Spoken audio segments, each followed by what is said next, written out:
India Pakistan cease fire పై ప్రజలకు కేంద్రం నిజాలు చెప్పాలన్నారు సిపిఐ జాతీయ నేత నారాయణ. ఇండో పాక్ వార్ను తానే ఆపానని ట్రంప్ చెప్పుకుంటున్నారని, అటు మోదీనే కాల్పులు ఆపారని కేంద్ర ప్రభుత్వం చెప్తుందన్నారు నారాయణ. ఇందులో ఏది నిజమో తెలియడం లేదన్నారు. ట్రంప్ మోదీలో అబద్దాలు చెప్తుంది ఎవరని ప్రశ్నించారు. దీనిపై పార్లమెంట్లో చర్చ జరగాలని, యుద్ధం ఆపడానికి కారణాలు ఏంటో కేంద్రం చెప్పాలని డిమాండ్ చేశారు నారాయణ. ఎవరు అబద్ధాలు చెప్తున్నారు, ఎవరు నిజాలు చెప్తున్నారు? ఇది $1 మిలియన్ క్వశ్చన్. ఎందుకంటే ఇంత పెద్ద భారతదేశ ప్రధానమంత్రి, అదేవిధంగా యుఎస్ఏ ప్రెసిడెంట్, ఇద్దరు చాలా ప్రధానమైన వ్యక్తులు ప్రపంచంలో.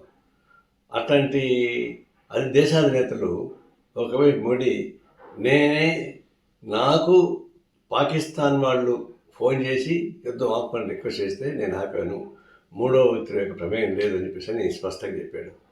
వెంటనే 2-3 నిమిషాల తర్వాత ట్రంప్ కూడా నేనే ఆపించాను ఆ యుద్ధాన్ని అని చెప్పేసి అని చెప్తూ ఐ లవ్ పాకిస్తాన్ అని చెప్పాడు. అంటే ఎవరు అబద్ధాలు చెప్తారు? ఈయన పదే ఏం చెప్తున్నాడు.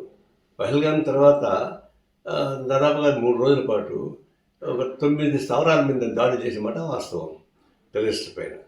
అదే ఊపు కంటిన్యూ చేసుకొని పీఓకేలు కూడా ఆక్రమించుకుంటారు అనుకున్నాం.